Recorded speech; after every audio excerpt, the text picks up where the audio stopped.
Hey YouTube, coming at you with my first Beyond the Hype of the season. So for those of you who are new to this channel, Beyond the Hype, I look at new Pokemon or Pokemon with new moves and give you the true picture of them. Because I've already seen, not surprising, all the content creators putting out, this is hype, this is the best thing ever.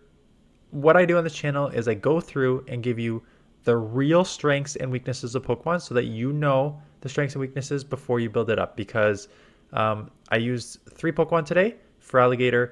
I'm going to just show you Feraligatr in this one, and then tomorrow will be Glade and then Empoleon. So I'll give you all the strengths and weaknesses in case you want to build them up. And there are strengths and weaknesses on all of them. So don't let others hype you up about, oh, this thing's amazing, this thing's the best in the meta. There's weaknesses and you need to know them. So let's start with Feraligatr. So Feraligatr, there's 2 here, and I'm going to bring both of them up because both are important to talk about. I use the Shadow Feraligatr, and the first thing that we're going to talk about is its stat product because I felt every bit of this weakness with the shadow version. So 123 attack, 117.9 defense, and 124 stamina, 1804 overall. If you've been around on this channel for a while, I've said if you want to be really, really good in Great League, you need at least a minimum of 2000 overall stat product. And if you don't have that overall stat product, your moveset better make up for it. So having that 1800 stat product is already bad. The Shadow version adds 20% damage increase to the attack, but it lowers your defense by 20%. So all of a sudden that defense, which was already not good to begin with, is now below 100. And I felt every bit of that in the game. There were moves, I always let when I'm trying new Pokemon, I let the moves go through. So you're going to see a lot of the time I let Feraligatr just take a move. And some of these moves that I thought would do like 30%, we're doing like 60%. Like the amount of damage you take on this Pokemon is a lot. And so that was a big issue for me because it completely changes how you play this Pokemon. You can't just play it like a normal one shield scenario. I don't think it works out that well. I really do think you need either energy advantage or shield advantage with this Pokemon. Just going in, and I had it on the lead, and that's why I think I had a bit of trouble because you're in like an even shield, even energy scenario. And I don't think that's where you want to be with this Pokemon. If you're going to use the Shadow version, I think you need either shields or energy to make it super work well. The second thing I want to showcase is I'm going to look at the normal one because the Feraligatr adds 20% damage attack bonus, right? But what I want to showcase is the second issue is Shadow Claw. So Shadow Claw is an amazing move. One of the best fast moves in the game just in terms of its damage per turn and energy per turn, right? 4 energy per turn, 3 damage per turn. One of my earlier videos, I talked about Mew versus Sableye. And I said Mew suffers because Mew does not get Stab, same type attack bonus, on your Shadow Claws, which Sableye does. And that comes, and again, you get that 20% bonus, so it actually works out because I'm going to show you right here. 3 damage per turn with the Shadow Claws on Feraligatr.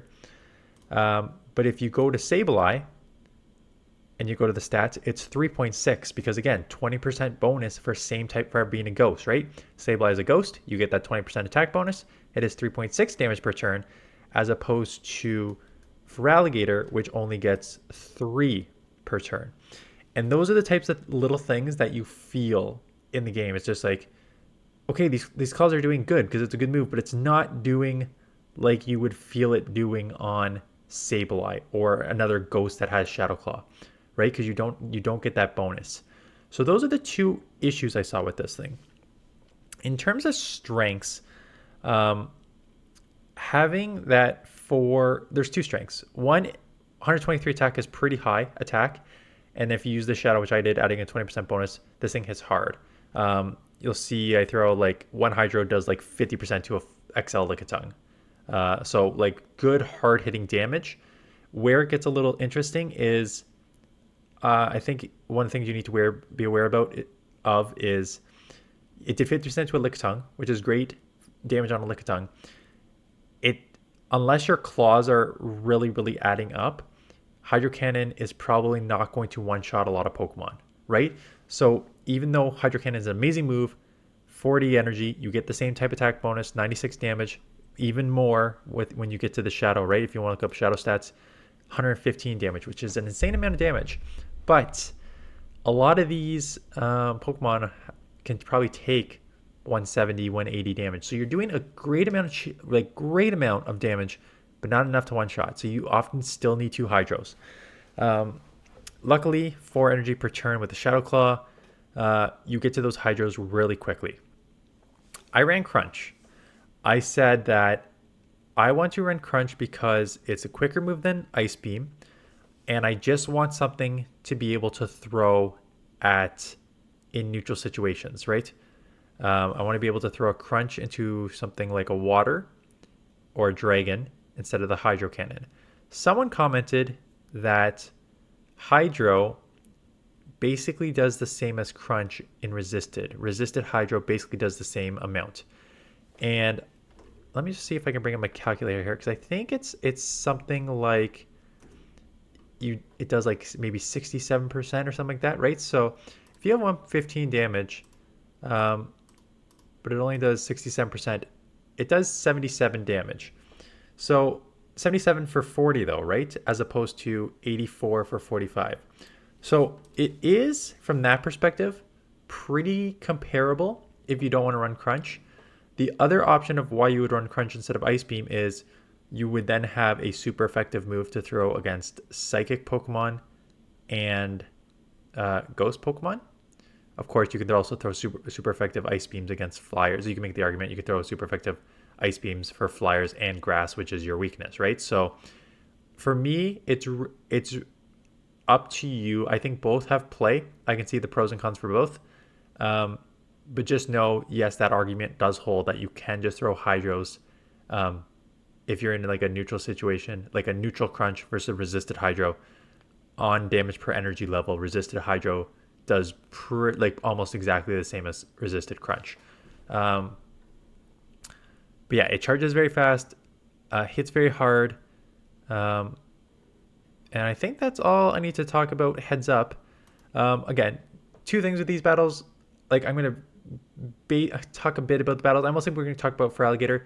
Don't worry about the team. Like, I got double Shadow Claw users, which I don't love using, but they kind of work. And then the battles are just like, oh, you get some questionable plays by your opponent in bad teams because it's level 1. So 5, right? So 5 and you're already at Hydro. And this is the Lickitung, right? So Lickitung just came in. Shadow Claws are resisted. And a Hydro does like not quite 50%. Actually, so it's a little under. It's like 40%. 40, 45 maybe. But still a lot of damage to an XL Lickitung. Get my Togedemaru on it. Obviously, this is once I chip there. This is an easy wild charge here. If you're going to build Feraligatr, I built it with Togedemaru because I covered my electric and grass weakness with Togedemaru. There's other things that you can cover your electric and grass weakness with, but I just, if you've been around on this channel for a while, you know I love it. I'm not going to take a move here, but I will show you, like, I know Fly will take me out of here, and I know I have the energy here, but I will show you some other times where, like, just bad moves do all the time. You can kind of already see it with Incinerates, right? These are resisted Incinerates that are taking me down to the yellow with these. And Empoleon comes in, and this is Sableye. I got thoughts on Empoleon, and I got thoughts on Gallade. Stay tuned for tomorrow and Monday videos on those. But it's fun using these Pokemon. I actually had fun using all of them. I think Gallade was way stronger than I expected. Like, how fast you get to the moves with Psycho Cut is insane, and how hard it hits. I was so impressed with it. Feraligatr was good. This one was running Confusion. But as you can see, 3 Confusions, and you're down to like 50%. So you have to shield. I could have thrown before, but I made a decision that I want to just get to like bank a bunch of energy. So the Hydro, again, does good damage, and the claws do add up, but it's never going to be enough to one-shot. You will always need a second Hydro. So again, where Swampert is dominant, and why I think Swampert is ranked higher, is because just that Mudshot, like Hydros if you're going to take 2 Hydros to take out most Pokemon with Feraligatr anyways, you might as well get to the energy faster with Swampert. I think that's the rationale for why Swampert is so high. Plus you have Earthquake as a second move there, which helps as well, as opposed to this second move on Feraligatr, which isn't as strong. So I think those are the sort of trade-offs of Swampert versus Feraligatr. They come in, goodbye Gallade. Out comes Ninetales. I shield because I'm like, if you're coming back into a Ninetales here, you probably are very weak in the back to this. So I'm just going to commit to the farm down. I'm already boosted once. What's in the back? Erquinid. This will not one-shot because this is a very bulky Pokemon. But it will do a ton of damage, and then Sableye can just kind of claw down.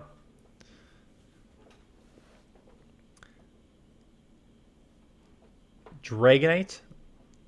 So this is where I probably just go straight Hydro.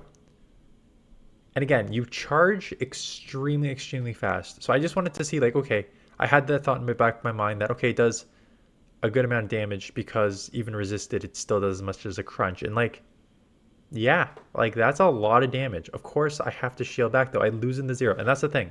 I understand it's resisted. Dragonite is super glassy. This is where an Ice Beam would be better and a Crunch would be better. But I still just wanted to throw the resisted move just to see. And you know what? It does chip, and that's where your attack bonus there is coming in handy. Like, having neutral claws against grass with a resisted Hydro still almost took what is a pretty tanky superior down to 50%. So that's where I think Feraligatr does become very, very strong in just like a head-on energy where you can just like sort of like spam Hydros and charge moves and stuff. So I really liked it from that perspective again, but you still need 2 Hydros in most scenarios. So I'll give you my final thoughts on it towards the end of the video. I just want to show you a couple. I mean, I got a lot of. I think I got like how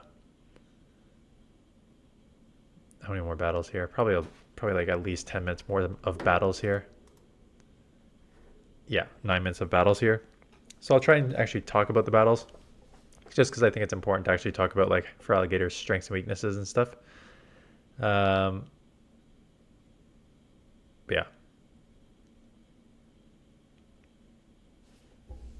It's tough to, yeah, it's it's tough to figure out what the meta is this early, because obviously people are running everything. People are running underpowered stuff, so it's just like you can't really talk about like the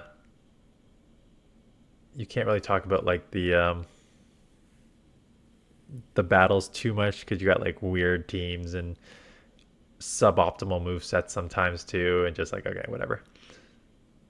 So I'm just gonna try and ramp the crap out of this, double boost it.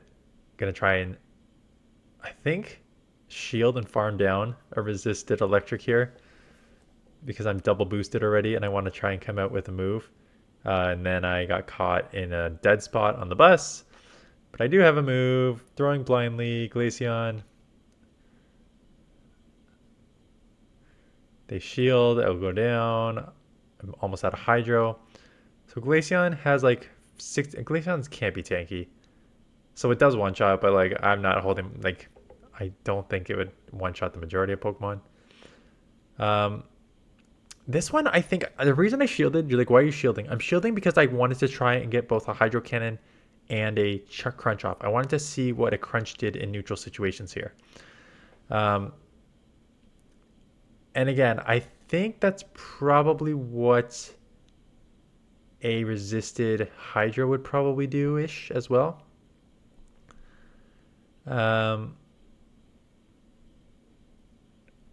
So this one, same thing. I probably go Crunch and then I maybe try and go Hydro after. But I can definitely go Hydro after, or I can even maybe farm down. I think they're on an Earthquake. I wasn't really counting, obviously. Just an Icicle Spear, that's fine. But I think I know I let the second Icicle Spear go, but this is what I'm talking about. Resisted Powder Snows, which don't do a ton. Resisted Icicle Spears, and I am in the like moderate to deep yellow with just straight resisted moves here. So when I say you feel every bit of the weakness, you do. Um,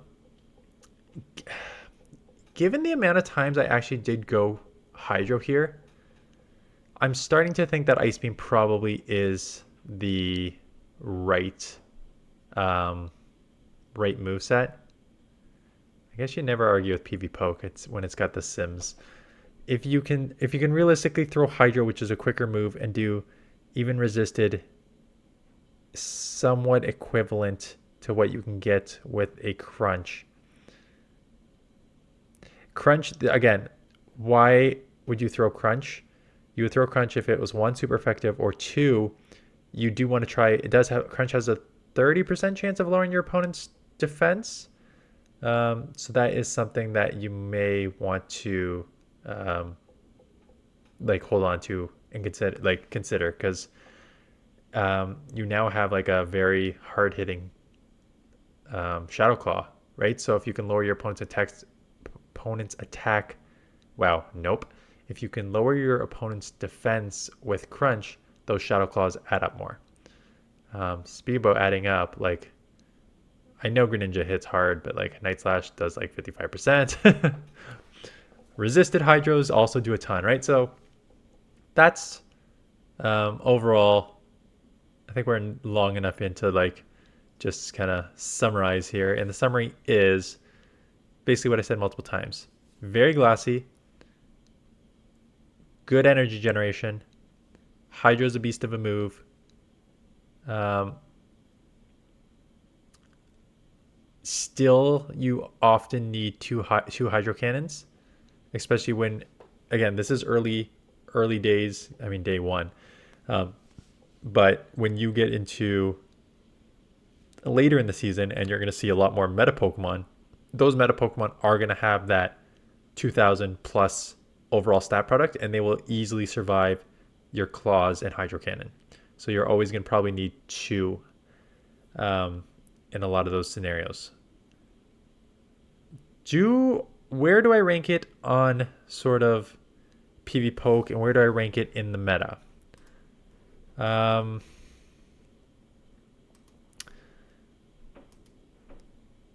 it's got, if you look at the, let me max my stats here. I want to see what its overall record is here. Its overall record when maximizing stack products is 27 and 17, which is quite a good record. You lose to the grass. You lose to, looks like Lantern and Waters. You lose to anything that resists Claw, Vigoroth, Mandibuzz.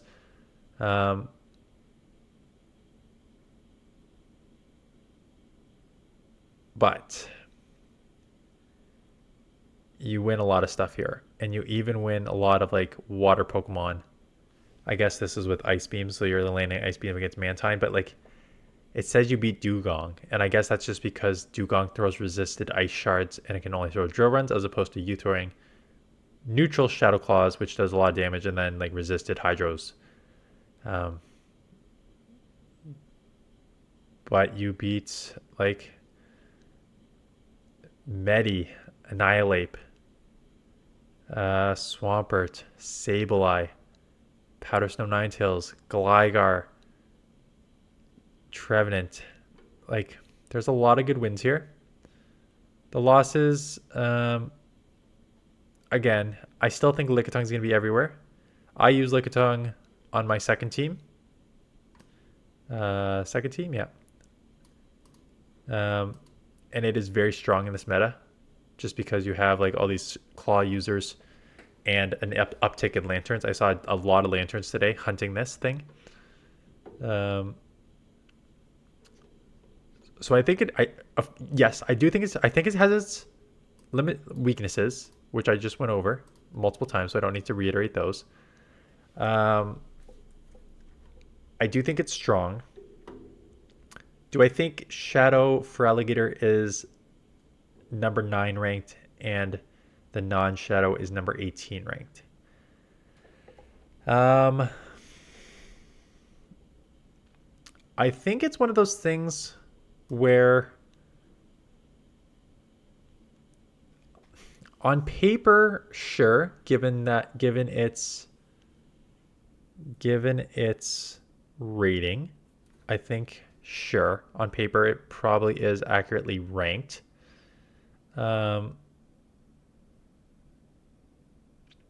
I I'm just going down the list on the Great League Pokemon. I do think it's a top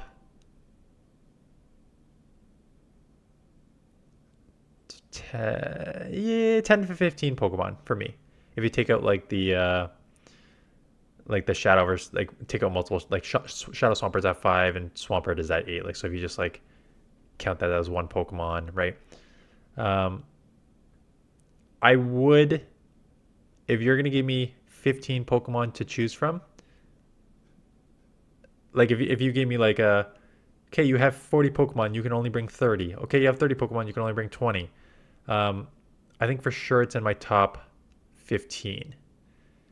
Is it in my top 10? Probably not.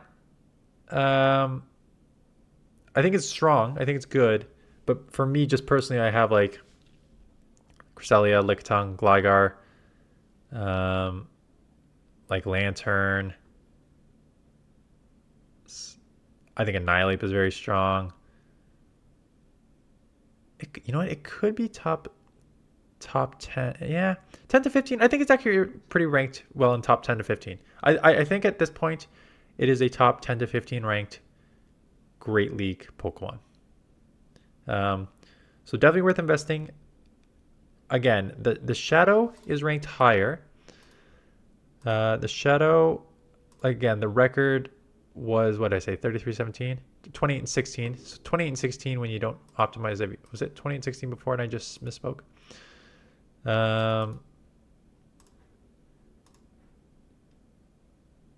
Yeah, okay, I'm clearly losing it. 27 and 17. 27 and 17 record um, with the Shadow here. And the non-Shadow is 23 and 21. Let me max my stat products. That is interesting to me, that it's that much worse. 23 and 21. So the question is, so that is, um, so that is like 4 losses. So I'm just gonna go, I'm just putting it into the, I'm just putting it into PV Poke Shadow versus non-Shadow here to see what the difference in wins and losses are. There's a lot. Okay, let me max my stat products because this is a crazy. There's a lot of pickups and a lot of losses between the Shadow and non-Shadow.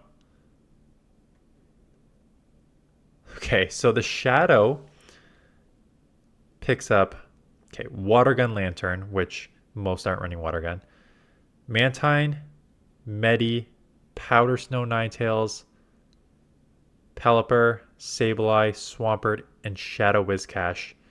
But then it loses Clodsire with, oh, that's only one because it loses Clodsire with both movesets, Cresselia and Jellicent. So that's not an insignificant amount of pickups there with the Shadow. So I guess it is better. I want to see why that's the case. So I'm just going to run a sim on, let's run a sim on Medi here.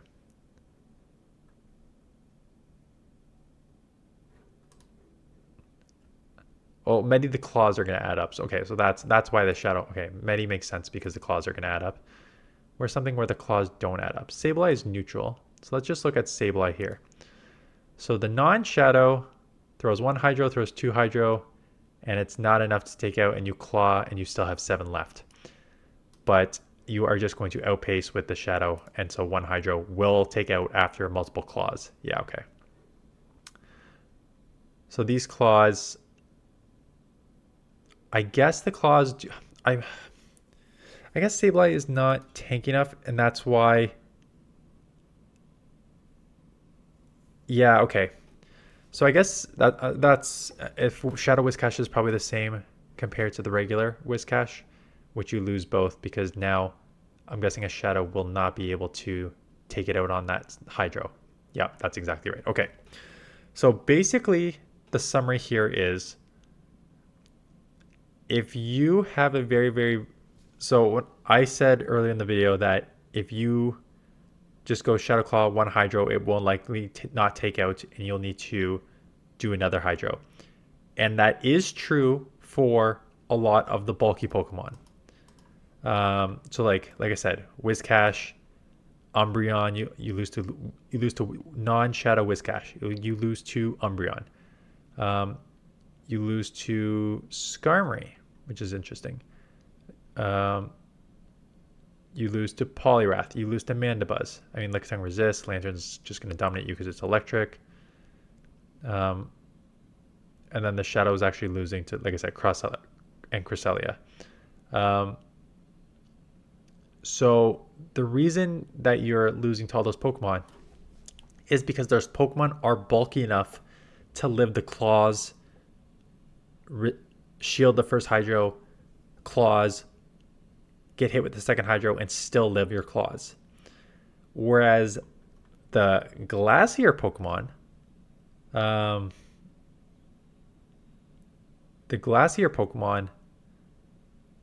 like Sableye is not a super, it's a tanky-ish Pokemon, but it's not a super tanky Pokemon. With your Shadow version, it cannot. In the regular one, it can, barely, live and will beat you. But in the Shadow, by the time those claws add up, your sort of hydro that goes through after the shield will take it out. So it really depends on the bulk of the Pokemon you're against. So the bulk of the Pokemon you're against, the sort of less likely the Shadow version helps you. And that's why in the Shadow version, you lose Cresselia and you lose Jellicent, because both those Pokemon are pretty tanky. So there you are. That is my analysis on Feraligatr. So definitely top 15 Pokemon. Just be aware of its weaknesses. Shadow Claws won't feel as powerful as they would when you are using a like a Sableye, even though theoretically stab Sableye is the same damage as Shadow Feraligatr. So it just doesn't feel like it, but it is from that perspective. Hydros get too fast, but man, this thing is classy. So just be aware that the damage is going to add up quickly. But yeah, definitely, I think worth an investment. Definitely a top 10 to 15 Pokemon in this meta. See about top 10, 15 Pokemon in this meta. I'm loving Gallade. You are going to see so many sweeps from Gallade tomorrow. It was truly like incredible. Like just the coverage, the fact that it took 4 Psycho Cuts to get to a Leaf Blade and 5 to get to a close combat, and then just being able to nuke stuff with that. I ran multiple teams like with shield advantage on Gallade, just having that shield advantage, getting into that energy so quick, just dominating. So check out that Beyond the Hype tomorrow.